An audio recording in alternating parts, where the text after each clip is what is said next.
क्या आप अल्ट्रासाउंड से पता कर सकते हैं कि आपके घर में पल रहा बच्चा लड़का है कि लड़की है? तो बिल्कुल दोस्तों, आप अपने अल्ट्रासाउंड से पता कर सकते हैं कि आपके घर में पल रहा बच्चे का जेंडर क्या है। क्योंकि फ्रेंड्स, जब हम अल्ट्रासाउंड करवाते हैं तो अल्ट्रासाउंड करने वालों को और डॉक्टर्स को पता रहता है कि घर में क्या है। लेकिन क्या है कि हमारे देश में लिंग परीक्षण करवाना कानून अपराध है, तो वो बताते नहीं है कि आपके घर में क्या पल रहा है और क्या नहीं पल रहा है। लेकिन फ्रेंड्स, आज का वीडियो आपके लिए काफी यूजफुल होने वाला है, क्योंकि आज के वीडियो में बात करेंगे कि आप अपना अल्ट्रासाउंड कैसे घर बैठे देख सकते हैं। आपके अल्ट्रासाउंड में कौन सी चीज कहाँ पर लिखी होती है जिससे आप पता कर सकते हैं कि आपके घर में बेबी बॉय पल रहा है या फिर बेबी गर्ल। ऐसा तो फ्रेंड, जो दूसरी तिमाही चलती है, यानी कि चौथे से लेके जो आपका छठवां सातवां महीना तक चलता है, तो उसमें आप 3 महीने के बाद जो भी आपको सिम्टम्स दिखाई देते हैं, तो उनसे आप अच्छे से पता कर सकते हैं कि आपके घर में क्या है, लड़का है या फिर लड़की है। लेकिन फ्रेंड्स, अल्ट्रासाउंड एक ऐसी चीज होती है जिससे आप 100% श्योर हो जाते हो कि आपके घर में लड़का है या फिर लड़की है। क्योंकि फ्रेंड्स, अल्ट्रासाउंड में क्लियर लिखा होता है कि आपके घर में क्या है क्या नहीं है, उसमें 100% ट्रू होता है। और जो आपके सिम्टम्स दिखाई देते हैं, तो फ्रेंड्स वो 95% वो आपके सही होते हैं, 5% अपोजिट भी हो जाते हैं। और फ्रेंड्स, हमारे देश में ये क्यों नहीं बताया जाता? क्योंकि हमारे देश में लिंग परीक्षण करवाना कानून अपराध है। और मेरा भी वीडियो इस चीज का बढ़ावा बिल्कुल नहीं। आगे वीडियो में ये भी जानेंगे कि आपको 9 महीने के अंदर कितनी बार अल्ट्रासाउंड करवाना चाहिए। क्योंकि फ्रेंड्स, कुछ लोगों का सवाल होता है कि अल्ट्रासाउंड कितने करवाना चाहिए, तो इस बारे में भी वीडियो में बात करेंगे। तो फ्रेंड्स, अगर आप मेरे चैनल पर पहली बार विजिट कर रहे हैं तो प्लीज चैनल को सब्सक्राइब करिए, लाइक करिए, कमेंट करिए और बेल आइकन जरूर प्रेस करिए, जिससे मेरी नोटिफिकेशन आप तक पहुंच जाया करे। और प्रेगनेंसी के रिगार्डिंग और बीमारियों के रिगार्डिंग आप मेरे चैनल को विजिट कर सकते हैं। तो फ्रेंड्स, आइए टॉपिक पे बात करते हैं कि अल्ट्रासाउंड में कहाँ पर कौन सी चीज लिखी रहती है जिससे आप अच्छे से पता कर सकते हैं। फ्रेंड्स, आप अपना कोई भी अल्ट्रासाउंड लीजिए या जिसने भी प्रेगनेंसी कंसीव की है, तो आप उनका अल्ट्रासाउंड लेके देख सकते हैं कि किसमें कौन सी चीज कहाँ पे लिखी हुई है, तो आप उसको सबसे पहले आप अल्ट्रासाउंड में देखेंगे हार्ट बीट। जी हाँ दोस्तों, आप अल्ट्रासाउंड लेके बैठिए, उसमें सबसे पहले आप देखिए हार्ट बीट। जो आपका शिशु पल रहा है तो उसकी हार्ट बीट कितनी है। तो फ्रेंड्स, ये आपको ऐसे देखना है कि आपको अल्ट्रासाउंड लेना है और आपको देखना है कि उसमें अगर 140 से नीचे, यानी कि उसमें लिखा होगा 140, जितनी भी उसकी होगी उतना लिखा होगा, जो संख्या लिखी होगी उसके साथ में लिखा होगा बीपीएम। यानी हार्ट बीट का किस में आता है? बीपीएम उसका सिंबल होता है। तो फ्रेंड्स, अगर आपके घर में पल रहा शिशु का हार्ट बीट 140 बीपीएम से नीचे है, तो इसके लड़का होने के संकेत सबसे ज्यादा माने जाते हैं। वही ऐसा माना जाता है कि जिन महिलाओं के अल्ट्रासाउंड में 140 से ऊपर बीपीएम आता है, यानी कि जो उनकी संख्या होती है वो 140 से ऊपर बीपीएम होता है, तो उनके लड़की होने के सबसे ज्यादा चांस होते हैं। तो फ्रेंड्स, आप जितनी बार अल्ट्रासाउंड करवाएंगे तो उसमें अलग अलग भी हो सकती है। तो फ्रेंड्स, आपने जितने अल्ट्रासाउंड करवाए हैं तो आप सबको लेके बैठिए, फिर आप उनमें देखिए कि मोस्टली में बीपीएम क्या है। तो मोस्टली में अगर आपकी 140 से नीचे आ रही, डिफरेंट हो सकती है, एक दो ऊपर नीचे हो सकती है, लेकिन जिनमें 140 से नीचे आ रही है तो फ्रेंड्स उनमें लड़का होने के सबसे ज्यादा चांस होते हैं। वही 140 से ऊपर आ रही है तो उनमें लड़कियां होने के सबसे ज्यादा चांस होते हैं। दूसरा आपका संकेत है नब्का कोड। जी हाँ, नब्का कोड देख के भी आप पता कर सकते हैं कि आपके घर में जो शिशु पल रहा है तो वो लड़का है या फिर लड़की है। फ्रेंड्स, क्या होता है कि जैसे आपके 3 हफ्ते के बाद में आपका जो चौथा महीना लगता है तो उसमें बेबी के जन्मांग बनना स्टार्ट हो जाते हैं। तो फ्रेंड्स, इस टाइम पे क्या जो अल्ट्रासाउंड 3 महीने के बाद में होते हैं तो उनमें जेंडर का पता लगना स्टार्ट हो जाता है।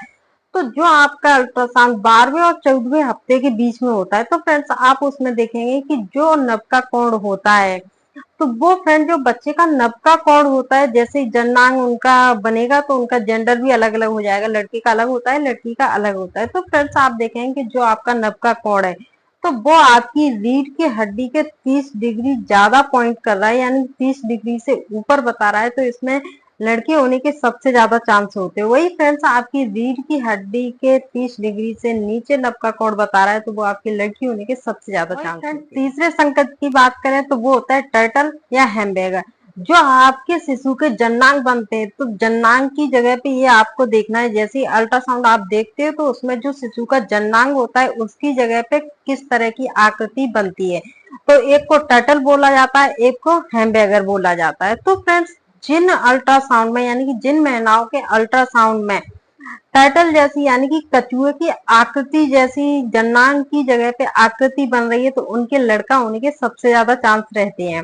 वही फ्रेंड्स, जिन महिलाओं के अल्ट्रासाउंड में हैमबर्गर यानी कि 3 रेखाओं जैसी जननांग की जगह पे आकृति बन रही है तो उनके लड़कियां होने के चांस रहते हैं, क्योंकि फ्रेंड्स टर्टल होता है तो वो लड़के के जननांग जैसी आकृति होती है, वही हैमबर्गर यानी कि 3 रेखाओं जैसी आकृति होती है तो वो लड़कियों के जननांग जैसी होती है। तो इसीलिए बोला जाता है कि आपको ये अच्छे से देखना है तो आप अच्छे से डिफरेंस कर सकते हैं इसमें। चौथा होता है सिर का आकार। जी हाँ, जैसे लड़के और लड़कियों के जननांग लिंग अलग अलग होते हैं, जेंडर अलग अलग होते हैं, वैसे ही बच्चों के सिर का आकार भी चेंज होता है।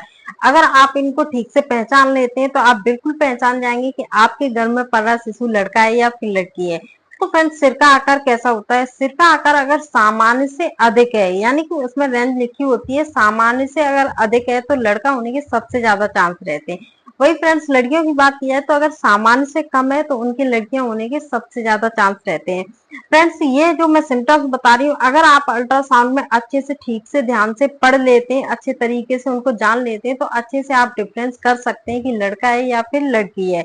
और फ्रेंड्स, आप मिस्टेक करते हैं तो आपका रिजल्ट उसमें नेगेटिव भी हो सकता है, लेकिन आपको अच्छे से देखना है तो आप घर बैठे बिल्कुल पता कर सकते हैं कि अल्ट्रासाउंड में कौन सी चीज कहाँ पर लिखी हुई है। लास्ट सिम्टम्स होता है, जो लास्ट संकेत होता है वो आपका होता है प्रो यूरिन फ्लो, यानी कि बच्चे की यूरिन का फ्लो जो ज्यादा हफ्ते हो जाते हैं उसका अल्ट्रासाउंड होता है तो बच्चे की यूरिन का फ्लो उसमें अच्छे से देखा जा सकता है, उसे अल्ट्रासाउंड में आप भी देख सकते हैं। तो फ्रेंड्स, जो अल्ट्रासाउंड एक्सपर्ट होते हैं तो वो इसी को देखकर अंदाजा कर लेते हैं कि आपके घर में पल रहा शिशु लड़का है या फिर लड़की है, लेकिन वो आपको नहीं बताते हैं, क्योंकि हमारे देश में लिंग परीक्षण करवाना कानूनन अपराध है तो वो इस चीज को बिल्कुल नहीं बताते। और मेरा भी चैनल फ्रेंड्स इस बात का बढ़ावा बिल्कुल नहीं देता है कि आपको क्या करना चाहिए, क्या है। सिर्फ ये कि एक संकेत है, हम लोग अनुमान लगा सकते हैं घर बैठ के और चीजों को देख सकते हैं जो कि काफी हद तक सटीक भी बैठती हैं।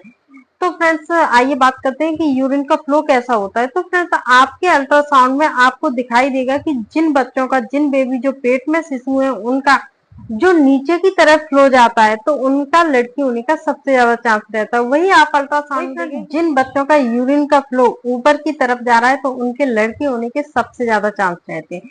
तो फ्रेंड्स, ये तो बात मैंने बताई, 5 सिम्टम्स आपको बताए जो आप अपने अल्ट्रासाउंड में काफी अच्छे से देख सकते हैं और घर बैठ के काफी अच्छे से अगर उनको आप ध्यान से देखोगे, अगर आप उनको अच्छे से देखोगे तो फ्रेंड्स आपको पता चल जाएगा कि आपके घर में जो मेहमान आ रहा है तो वो लड़का है या फिर लड़की है। लेकिन फ्रेंड्स, आपको अल्ट्रासाउंड की रिपोर्ट बड़ी सावधानी से और ध्यान से देखना है, क्योंकि इसमें कुछ गलत नहीं होना चाहिए, वरना आप बोलोगे कि रिजल्ट ये नहीं ये था। क्योंकि फ्रेंड्स, अल्ट्रासाउंड का जो रिजल्ट होता है वो 100% श्योर होता है, सही होता है। तो फ्रेंड्स, आप अच्छे से देखिए और आप अच्छे से अंदाजा लगाइए कि क्या है आपके घर में। तो फ्रेंड्स, ये तो बात रही है, आप अल्ट्रासाउंड में इन चीजों को देख सकते हैं। अब बात करते हैं कि आपको अपनी प्रेगनेंसी के टाइम पे कितनी बार अल्ट्रासाउंड करवाना है। फ्रेंड्स, अगर आपने नॉर्मल कंसीव किया है, यानी कि कोई भी दवाई नहीं ली है, ना ही आपका आईवीएफ है, ना ही आपका आईयूआई है, तो डॉक्टर आपसे डिलीवरी के टाइम में 3 से 4 अल्ट्रासाउंड मांगते हैं। लेकिन अगर आपकी मेडिसिन चल रही है, तब आपने प्रेगनेंसी कंसीव की है, या फिर आपका आईवीएफ है या आईयूआई, तो डॉक्टर आपसे ज्यादा अल्ट्रासाउंड करवा सकते हैं।